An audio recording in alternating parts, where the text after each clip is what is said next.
Meus irmãos, graça e paz, mais um dia da nossa leitura bíblica. Entrando hoje em Levítico capítulo 24. O texto inicia falando sobre o óleo para o candelabro e também os pães da proposição. O óleo para o candelabro era importante para que se mantesse acesa, que o local, o tabernáculo, permanecesse iluminado.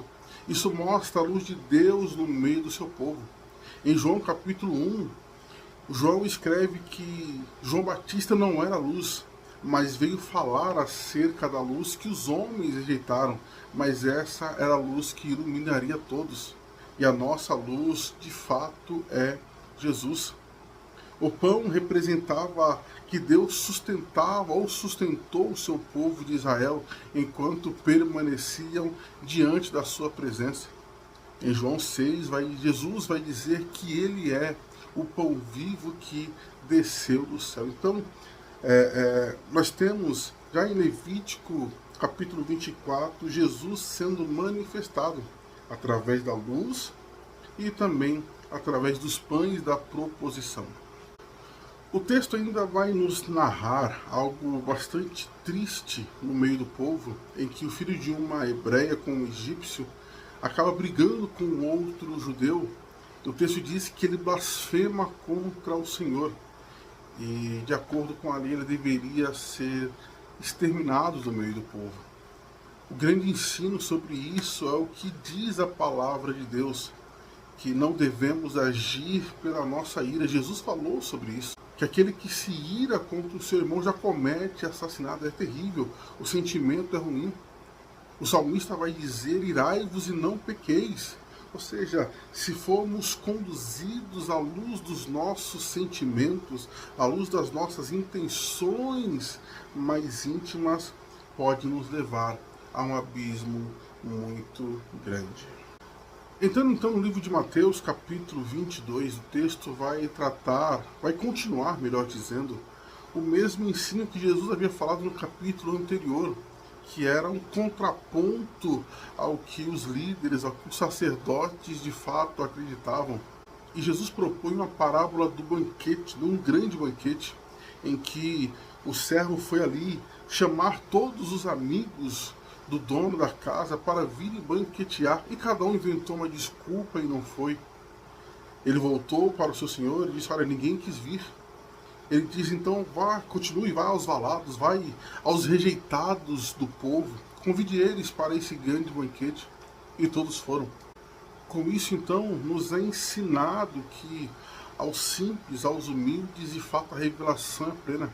Mas aqueles que estão vendados com os seus próprios conceitos não conseguem compreender o convite pela qual foram chamados. Mateus 22 ainda vai dizer que tentaram Jesus, tentaram enganá-lo ali de duas maneiras diferentes. A primeira, contra o Império Romano. Questionaram Jesus acerca dos impostos. Jesus então pede uma moeda para eles. Diz de quem é a face da moeda. E dizem: é de César. Então dê a César o que é de César. Jesus sabia a intenção do coração daqueles homens. Mas um pouquinho à frente tentaram novamente Jesus, mas agora acerca da lei, acerca do principal mandamento. E Jesus diz que são dois: amar a Deus sobre todas as coisas e o próximo como a ti mesmo. Tudo isso é a lei do Senhor.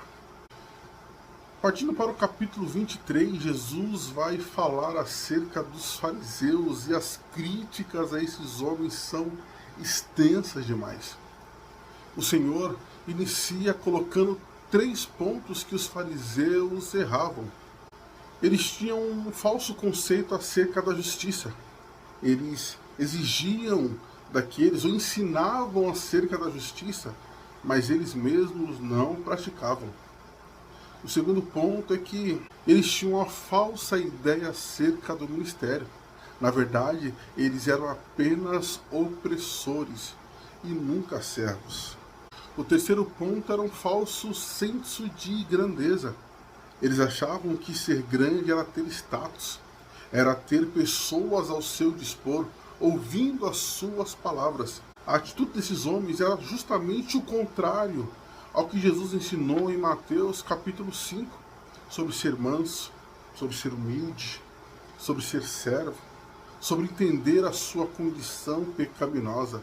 Esses homens não tinham nada disso. Capítulo 23, então, finaliza com um lamento a Jerusalém, dizendo: Jerusalém, Jerusalém, que mata os profetas. Queria eu juntar vocês como uma galinha junta aos seus pintinhos. Eu tenho chamado vocês, eu tenho tentado trazer vocês para junto de mim, mas vocês têm me rejeitado. Infelizmente, muitos preferiam ouvir os sacerdotes e fariseus que viviam uma vida que não condizia à sua realidade, que era de servos, mas sim de senhores. Infelizmente, muitos têm vivido isso hoje em dia. Que nós possamos ouvir a voz do Senhor, estar atentos ao teu chamar e sempre servir com alegria. Os irmãos, são essas as nossas considerações de hoje. Que Deus te abençoe, boas leituras e fique com Deus.